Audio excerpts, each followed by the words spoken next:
La clé numéro un lorsqu'on veut faire une entreprise scalable, c'est de comprendre que ça a très peu de chances d'arriver, mais que si ça arrive, la magnitude de succès sera beaucoup plus élevée que ce qu'on imagine. Et que donc, ça ne sert à rien d'avoir un plan B. Le seul plan B ambitieux dans une entreprise scalable, c'est la mort.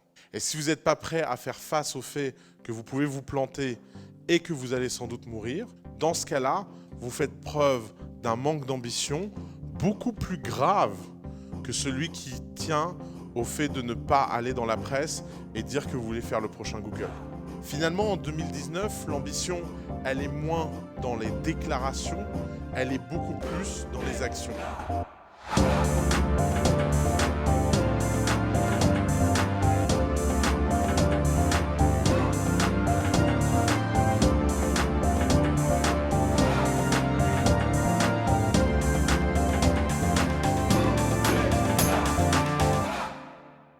Bienvenue dans ce premier épisode de Coup d'État Anyone Can Scale. Aujourd'hui, j'ai envie de partager avec vous un sujet qui me tient particulièrement à cœur, qui est celui de l'ambition. Qu'est-ce que ça veut dire être ambitieux et qu'est-ce que ça veut dire être ambitieux dans le cadre d'une société qui essaye d'atteindre une scalabilité importante? Grosso modo, il y a une narrative qu'on se raconte tous, c'est que les startups, pour réussir, elles ont besoin d'être ambitieuses. Et pourquoi on se raconte ça? Parce que tout simplement, on le vit, on l'expérimente, on le voit tous les jours. On voit les startups être dans une situation où elles réalisent énormément avec très peu de moyens et elles ont l'impression d'avoir des ambitions démesurées par rapport à la réalité. D'ailleurs, c'est une figure un peu caricaturale de ce qu'est une startup. Si vous avez regardé la série HBO Startup, il y a cet épisode incroyable de la compétition startup où toutes les startups viennent une par une sur scène dire « I want to change the world, another way to change the world, this will make the world a different place, this is going to make the world a better place », etc., etc. Et ça en devient un sketch comique où on se moque de cette ambition, puisque tout phénomène qui est répété à l'excès finit par devenir drôle. Alors, essayons de plonger dans les raisons historiques de l'ambition. Il y avait un temps où les entrepreneurs avaient très très peu accès aux moyens qu'on a aujourd'hui. L'entrepreneuriat s'est énormément transformé dans les 30 dernières années. Quelqu'un qui était entrepreneur dans les années 70, pour avoir accès au capital, c'était la croix et la bannière. Et il devait trouver des moyens de développer son entreprise sans avoir aucun soutien qu'aujourd'hui le monde du VC, Coup d'État, The Family, les accélérateurs, les incubateurs, etc. offrent. La barrière à l'entrée était beaucoup plus haute. Il était très courant de devenir entrepreneur à l'âge de 45 ans, de mettre sa maison en caution, de vendre un organe ou deux d'un enfant et d'essayer d'espérer que tout ça serait remboursé et qu'on ne finirait pas en faillite. Et alors, le risque était tel qu'on parlait d'un vrai risque financier à l'entrepreneuriat. C'est pour ça que les entrepreneurs ont toujours l'impression de prendre des risques, même si la structure économique de ce risque a énormément changé et s'est réduit. Mais ce risque-là, il était réel et il avait besoin d'être appuyé par une ambition démesurée. Et cette ambition passait d'abord par quelque chose de très simple, qui était la communication. Être ambitieux, à l'origine, ça veut dire être arrogant. La première version cryptique de l'ambition, c'est de dire et de croire qu'on vaut plus que ce qu'on est. Alors, ça commence par l'ambition personnelle. L'ambition personnelle d'un entrepreneur, c'est de croire qu'il vaut plus que son propre CV. Un entrepreneur qui regarde son curriculum ne peut pas y voir son curriculum. Sinon, la plupart verraient un stagiaire. Non, un entrepreneur qui voit son curriculum doit voir un CEO, doit voir quelqu'un qui a le droit d'être à la hauteur de l'ambition et du rêve qu'il a. Ensuite, il y a l'ambition du projet. L'ambition du projet, c'est de croire que, évidemment, son projet va être un succès énorme. Et pourquoi? Parce que c'est la seule façon d'attirer des gens, de faire travailler les gens et de mettre les gens dans un bateau vers cette destination. Évidemment, à cet instant-là, ce n'est que de la croyance. Et comme toute croyance, elle repose sur la foi Et la foi, ça repose sur quoi? Ça repose sur l'intensité de conviction. Pourquoi les entrepreneurs qui ont des côtés messianiques arrivent à attirer énormément de ressources autour d'eux? C'est tout simplement parce que les gens ont besoin de cette intensité pour croire que l'impossible est possible. Et croire que l'impossible est possible, c'est le travail d'un entrepreneur à ce stade-là. Alors évidemment, quel est le problème? Le problème, c'est que la plupart des entreprises n'arrivent pas à vivre à la hauteur de leur ambition. Elles n'arrivent pas à délivrer autour de cette ambition. Et le problème que ça pose, c'est que les gens se démotivent. Et quand les gens se démotivent, ça peut dérailler extrêmement rapidement. Prenez le cas extrêmement récent de WeWork. WeWork est l'entreprise de coworking la plus ambitieuse du monde. WeWork est l'entreprise de coworking qui fait rêver tout le monde. WeWork devient l'entreprise ridicule que tout le monde moque. Il se passe une semaine entre les deux. Une semaine avant, vous recevez le prix de l'entrepreneur du siècle. Une semaine après, les gens se demandent pourquoi vous n'êtes pas capable de sortir un centime sur du bureau. Et pourtant, vous êtes la même entreprise, vous êtes la même équipe, vous êtes les mêmes gens. D'ailleurs, regardez dans WeWork à quel point les employés au sein de WeWork se sont retournés vite contre le management de WeWork. Ils sont au même endroit, ils touchent le même salaire, ils font la même activité. Une semaine avant, ils disent à leurs amis que WeWork va devenir la plus grosse entreprise du monde et que la valorisation de WeWork sera de 1000 milliards. Et la semaine d'après, ils demandent s'il n'y a pas un type qui a un job pour eux, parce qu'ils ne savent pas s'ils vont rester ou pas. Comment ce genre de choses peuvent switcher aussi vite? Eh bien, ça switch aussi vite, tout simplement parce que ce qui a été perdu en chemin, c'est rien de concret et de rationnel, mais c'est tout simplement quelque chose qui repose sur la foi. Et la foi, quand on la perd, on devient l'extrême. C'est un peu penser à un Amish qui découvre le monde et qui d'un seul coup se dit que finalement la vie Amish, c'est pas ce qu'il a envie. Et ça, ce genre de descente hyper rapide de croyances, elles sont très très très dures à rattraper. C'est pour ça que le monde a changé. Il y a une nouvelle génération d'entrepreneurs qui est apparue. Dans les années 2000, les entrepreneurs avaient une ambition qui était beaucoup plus structurée et organique. Si vous prenez par exemple un Mark Zuckerberg, il a toujours été très très ambitieux. Mais son ambition s'est exprimée par étapes. Il a voulu être le meilleur réseau social d'Harvard, puis le meilleur réseau social des universités, puis le meilleur réseau social des écoles, puis le meilleur réseau social des lycées, puis le meilleur réseau social d'Amérique, puis le meilleur réseau social du monde. Vous voyez cette montée en puissance de l'ambition, pas par pas, elle a permis à Mark Zuckerberg de délivrer du résultat et donc de maintenir la croyance. Pourquoi?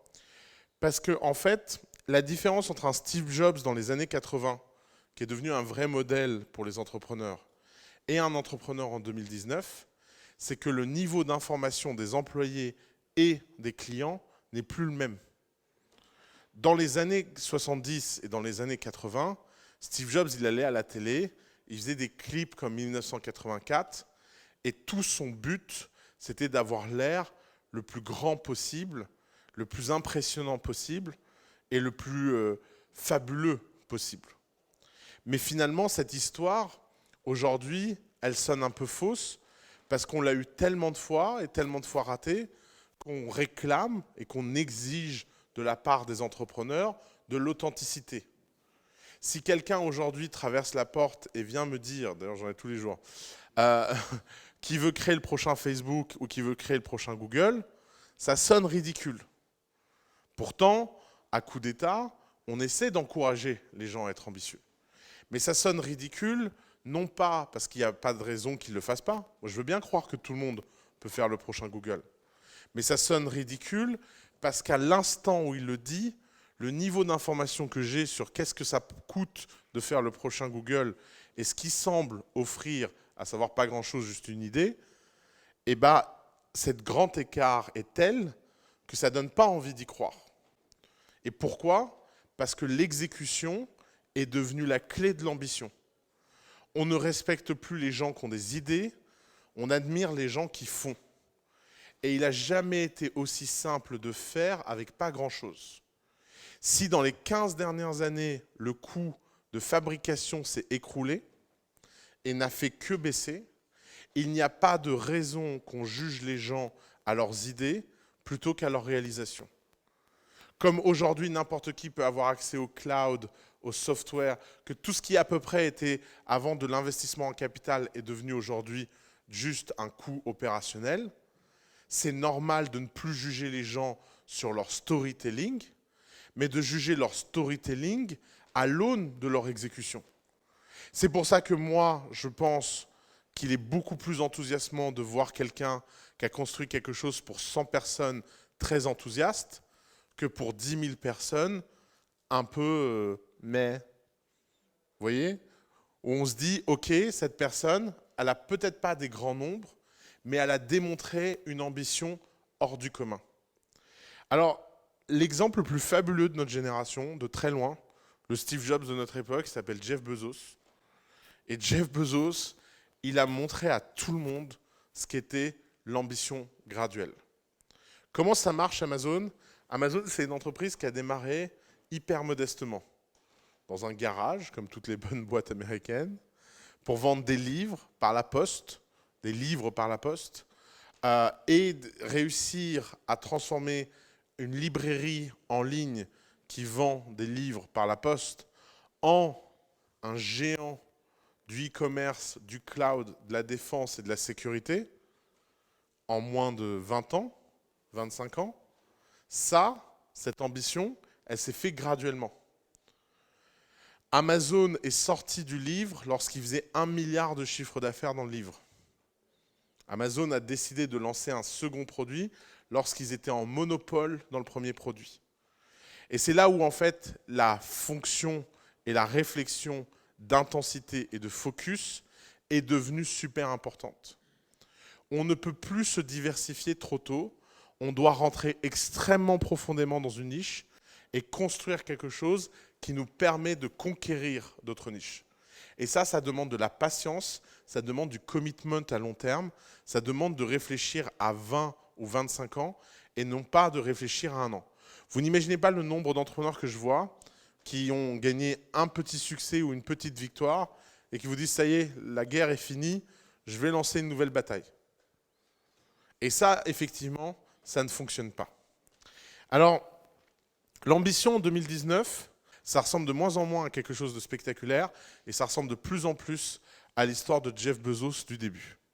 Alors, j'aimerais vous prendre quelques petits exemples qu'on a vécus ici dans Coup d'État, dans The Family, et qui ont été des vraies inspirations sur qu'est-ce que ça voulait dire d'être ambitieux. Alors, la première histoire que j'aimerais prendre, c'est Payfit. Payfit, c'est sans doute un des entrepreneurs les plus ambitieux de The Family. Et pourtant, c'est sans doute un des entrepreneurs les plus méthodiques et les plus patients. D'ailleurs, c'est un entrepreneur qui ne brille pas par un storytelling fabuleux, mais qui brille par le fait qu'il délivre des résultats hors du commun dans un domaine ennuyant. Aujourd'hui, Payfit, c'est une entreprise qui fait rêver beaucoup de monde. C'est une grosse valo, c'est dans le Next 40, la presse adore, tout le monde en parle, etc. Mais il n'y a pas si longtemps, Payfit, c'était une entreprise dans laquelle pas un seul VC voulait mettre d'argent. Pas un seul. Et pourtant, à ce moment-là, Payfit, c'était déjà une boîte qui nous impressionnait. Pourquoi ? Parce qu'à chaque micro-décision de leur vie, ils ont fait preuve d'une ambition hors du commun. Je vais raconter une petite anecdote. Un truc hyper important quand vous créez une entreprise, c'est de choisir un bon nom. Et quand vous créez une entreprise consumer, c'est d'avoir un .com. Les .com, ça coûte cher. Payfit.com, ça a coûté 75 000 €. Quand est-ce que Payfit a acheté Payfit.com ? Quand ils n'avaient pas d'argent et qu'ils n'étaient pas lancés. Comment ils ont fait ? Ils ont contacté le propriétaire, ils ont dit qu'ils allaient faire une super boîte qui allait lever de l'argent, et qu'au moment de lever de l'argent, ils étaient prêts à payer le prix que le type voulait. Donc le type a dit qu'il voulait 30 000 € pour le nom de domaine. Ils se sont mis d'accord pour payer le double. Ou 60 000 ou 75 000, peu importe. Ce qui est intéressant dans cette histoire, c'est qu'à ce moment-là, Firmin, quel raisonnement il a fait? Il a fait le raisonnement de se dire, soit de toute façon, dans 9 mois, je peux payer ce prix-là, et ce prix-là vaut largement l'investissement par rapport à ce que Payfit va devenir. Parce que posséder un nom comme Payfit en .com, si on veut faire une grosse boîte, 75 000 €, c'est rien.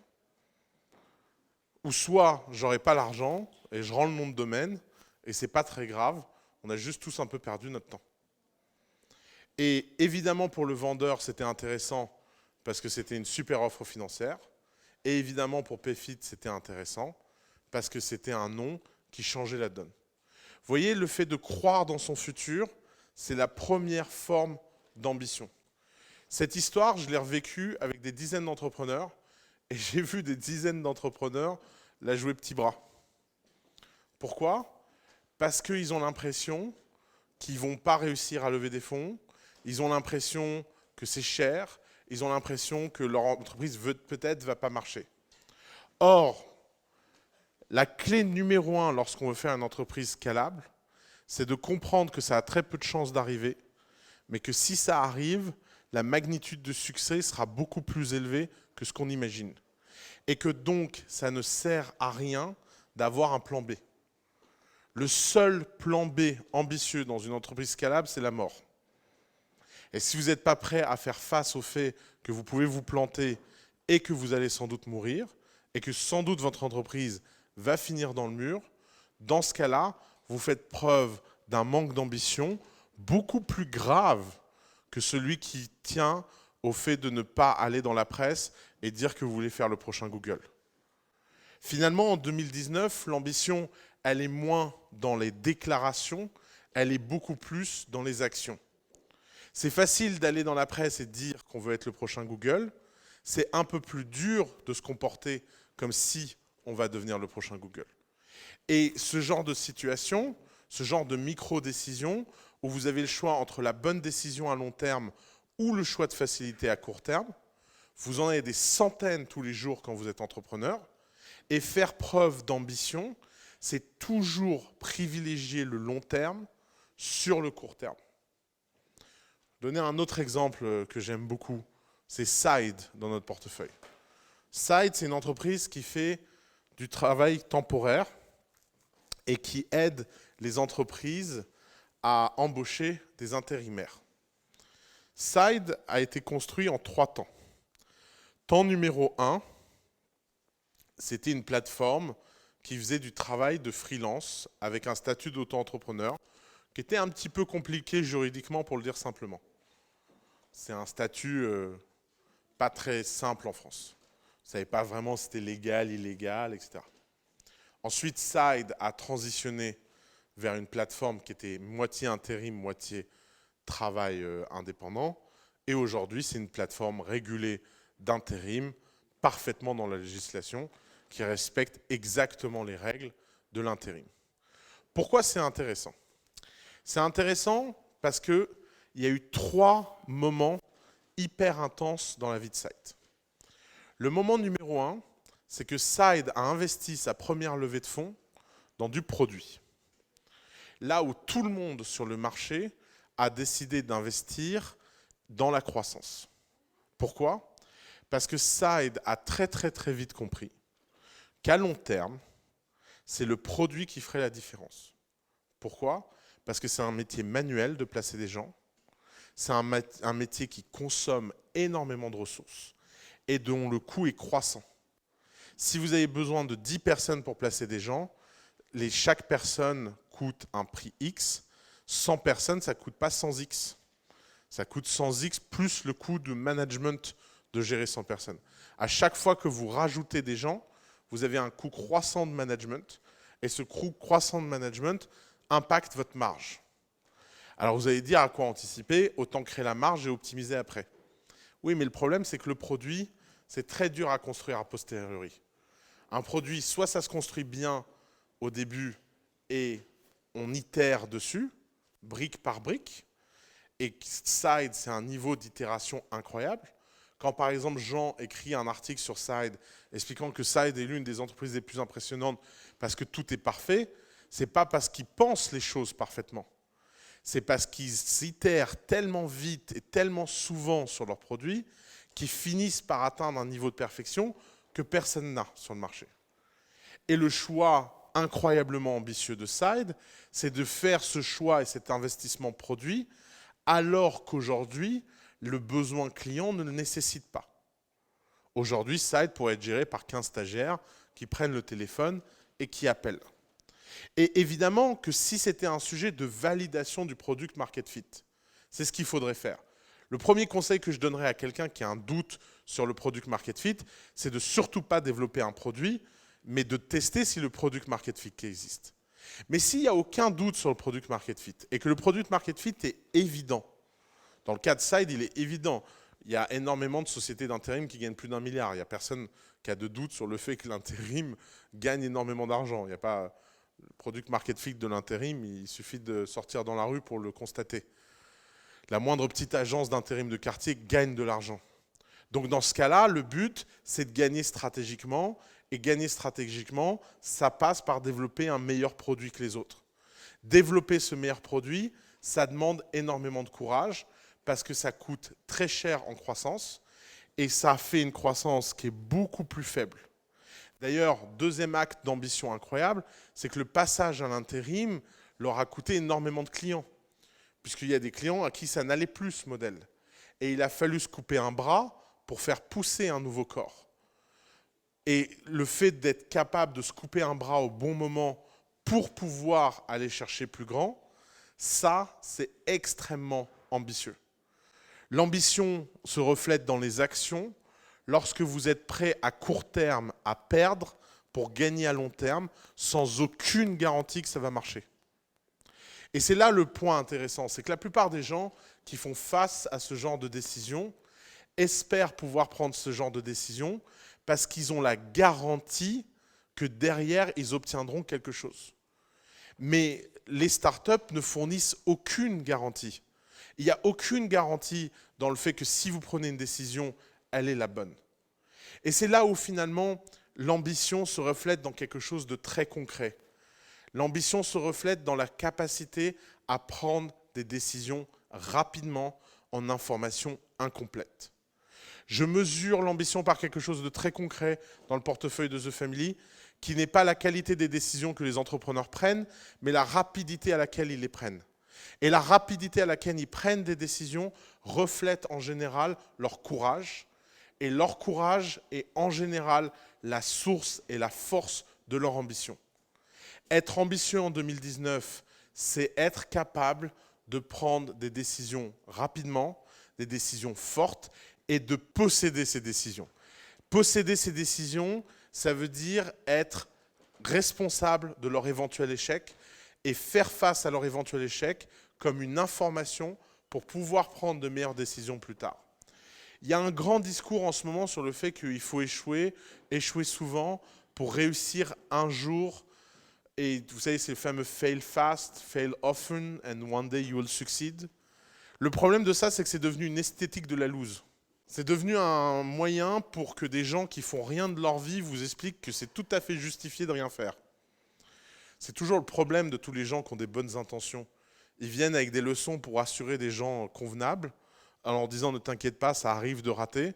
Puis après, tous les autres viennent et font ouais, c'est génial, ratons tous ensemble. L'ambition porte en elle le fait que vous ne devez pas vivre ces échecs bien. Si vous vivez l'échec de la bonne façon et correctement, l'échec ne devient jamais un instrument au service de votre apprentissage. Si vous ne ressentez pas dans votre chair l'échec, c'est qu'en fait, vous n'avez pas testé assez fort. Mais ressentir dans sa chair l'échec, ce n'est pas être complètement terrassé par l'échec, ce n'est pas arrêter de faire quoi que ce soit. Non, c'est simplement prendre cet échec comme une information, d'être à côté de la plaque, de ne pas y mettre d'ego et de comprendre qu'il ne s'agit pas de votre vision, mais de ce que le marché attend.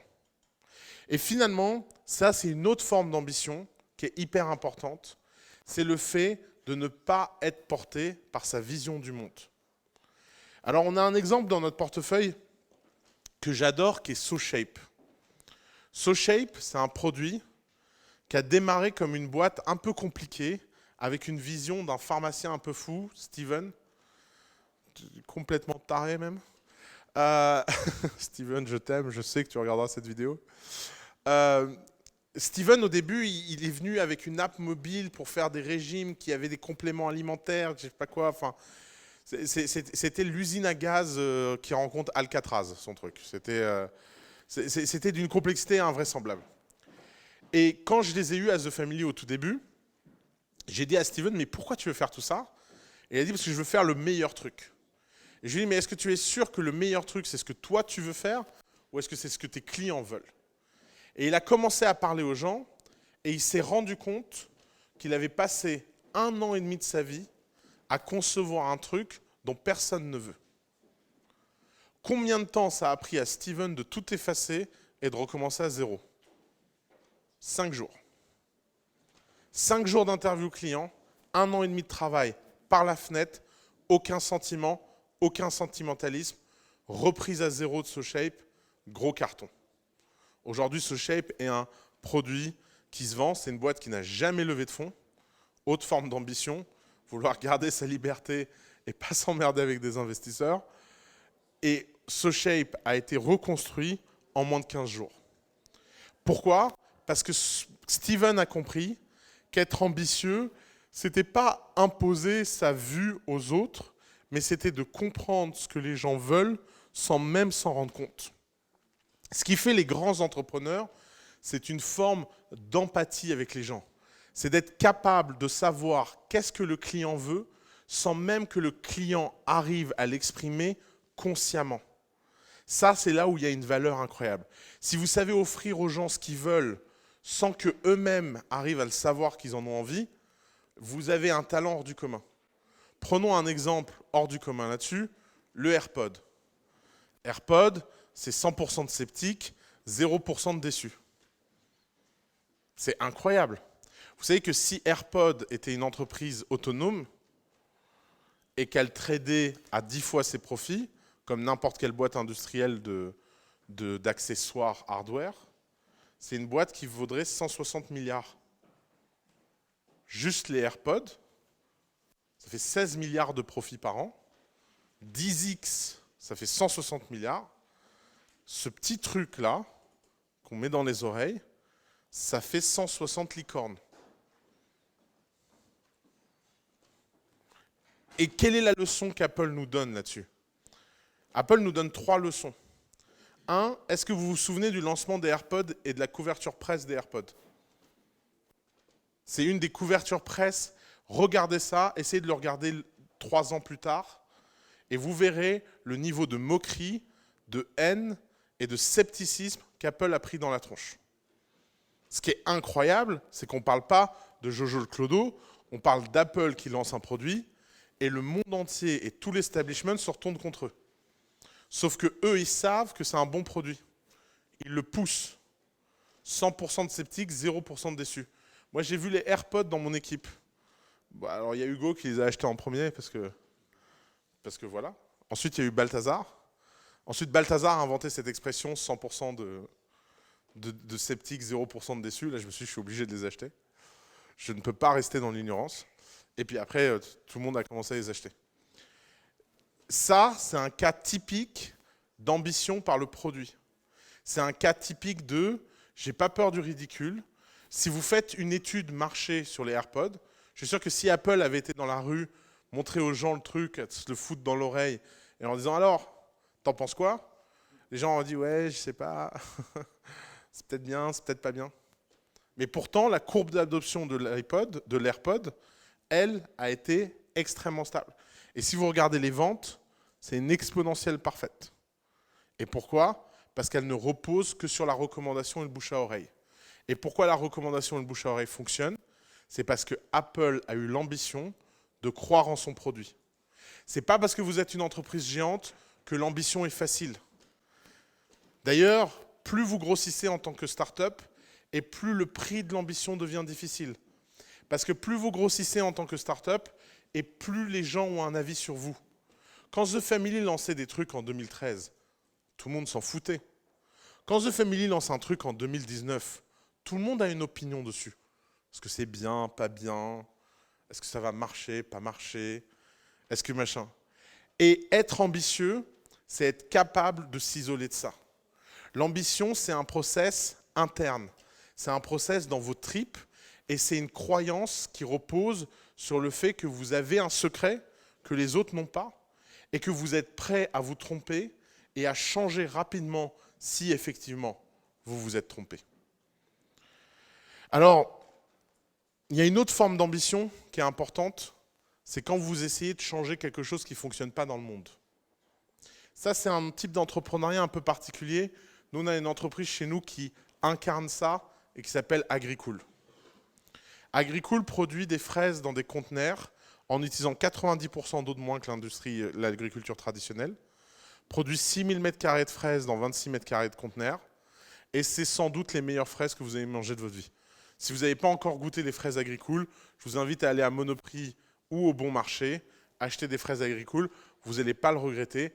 Tous les gens qui mangent des fraises Agricool se demandent comment c'est possible que des fraises soient aussi bonnes. Où est l'ambition dans Agricool? L'ambition dans Agricool est d'avoir cru que quelque chose d'impossible serait possible à faire. Et pour ça, ça veut dire quoi? Ça veut dire une tension entre un projet qui est pharaonique, changer la façon dont on produit les fruits et légumes dans le monde, et une exécution hyper méthodique, étape par étape. Agricool, c'est d'abord un conteneur fabriqué par deux types avec 30 000 € de leurs propres économies dans leur jardin en Picardie. C'est comme ça que démarrent les grands trucs. Agricool, si ça avait été deux types qui étaient venus me voir en m'expliquant qu'il fallait lever 50 millions pour faire des conteneurs et qu'ils avaient fait un super business plan pour dire que quand ils auraient des conteneurs, les gens achèteraient des fraises, ça, c'est pas de l'ambition, c'est du ridiculisme. L'ambition, c'est de venir et dire « Regarde, on a fabriqué un conteneur avec nos moyens. Bon, il n'est pas terrible, il ne fonctionne pas super bien, mais les fraises, elles sont super bonnes. Et je pense qu'on a des moyens de l'améliorer avec quelques millions. » 50 millions plus tard, Agricool rentre enfin en phase d'industrialisation. Ils pensaient que ça prendrait 1 an, ça a pris 5 ans. Parce que l'ambition, c'est aussi l'ignorance des étapes. D'ailleurs, une très très très bonne façon d'être ambitieux, c'est de ne pas savoir ce qui vous attend. C'est pour ça que entretenir votre propre ignorance par rapport à ce qui vous attend est pas trop mal. C'est un peu comme si vous vous dites, aujourd'hui je vais faire une randonnée, je vais jusqu'à ce point, puis vous allez au point, vous vous rendez compte qu'il y en a un autre, puis vous allez à l'autre, puis à la fin vous dites, oh là là, j'ai marché tout ça. Vous ne l'auriez jamais fait si vous l'aviez commencé en sachant ce qui vous attendait. Vous seriez dit, oh, je ne vais pas marcher 7 heures quand même. Mais rétrospectivement, vous avez réussi à marcher 7 heures. Donc, Payfit, Amazon, Side, Agricool, toutes ces entreprises démontrent quoi? Elles démontrent que l'ambition, ça se passe d'abord dans les décisions quotidiennes, dans cette capacité à prendre des choix rapidement. Elles démontrent que l'ambition, c'est d'avoir une clarté de vision et une croyance suffisamment profonde sur là où on veut aller pour ne pas douter à chaque changement de vent. Le pivot est l'ennemi de l'ambition. D'ailleurs, il faudrait arrêter de parler de pivot et parler de page blanche. Si les gens comprenaient qu'un pivot, c'est forcément un reset complet de leur boîte, ils réfléchiraient à 2 fois avant de parler de pivot. Il n'y a pas de pivot. Ce qu'il y a, c'est des erreurs de projet et que ça peut valoir le coup de recommencer à zéro sur une page blanche. Ça, oui. Mais vous voyez, c'est encore une façon ambitieuse de voir ce problème. Troisième chose, c'est que l'action est préférable à la déclaration. Steve Jobs, en 2019, ça ne marche plus. Ce qui marche en 2019, c'est de démontrer par l'action et par le résultat que ce que vous êtes en train de faire est plus impressionnant que la moyenne. Il vaut mieux avoir des résultats exceptionnels à petite échelle que des résultats moyens à grande échelle. Le monde n'a plus de patience pour les résultats moyens. Les gens aujourd'hui sont suffisamment informés pour exiger de l'exceptionnel. Et si vous arrivez à introduire cette culture, vous verrez que l'ambition s'entretiendra et deviendra organique. Un bon process d'ambition, c'est un process qui se nourrit lui-même, puisqu'au quotidien, vous marquez des victoires, et à chaque fois que vous marquez une victoire, vous allez réussir à obtenir un peu plus, et petit à petit, ça va finir par devenir réellement impressionnant. Agricool, c'est un conteneur en Picardie, un conteneur en Seine-Saint-Denis, un conteneur à Bercy, une ferme productive et demain le monde. Vous voyez cette courbe qui donne des milestones sur lesquels les gens peuvent se référer, définir quel est le succès et pouvoir le communiquer autour d'eux, c'est devenu hyper important. C'est clair? Merci beaucoup.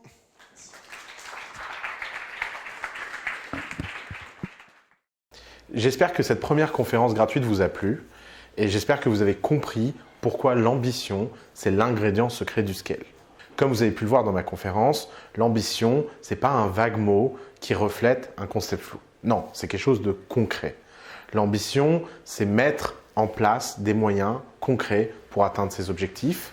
C'est être dans l'action et pas dans la déclaration. L'ambition, c'est aussi faire preuve de réalisme, de savoir qu'est-ce qu'il est possible de faire et qu'est-ce qu'il n'est pas possible de faire. Et des fois, ce qui est impossible est pour vous possible. Et c'est ce qui fait votre valeur en tant qu'entrepreneur. Alors évidemment, c'est bien beau de décréter que l'ambition, c'est ça. Maintenant, il faut le faire. Et Anyone Can Scale, c'est là pour vous aider à rentrer dans le concret. On va vous aider à avoir des sales scalables et ambitieuses. On va vous aider à avoir une growth machine scalable et ambitieuse. On va vous aider à organiser votre entreprise de la façon la plus ambitieuse qui soit. On va réfléchir à qu'est-ce que ça veut dire lorsqu'on a envie de scaler, de changer au fur et à mesure la façon de travailler, la façon de s'organiser, la façon de produire. Parce que le but, c'est qu'à la fin d'Anyone Can Scale, vous ayez tous les outils, toutes les méthodes et surtout l'envie et l'état d'esprit d'être ambitieux et de pouvoir refléter cette ambition dans vos résultats et vos succès. J'espère qu'Anyone Can Scale va vous plaire et que je vous aurai convaincu.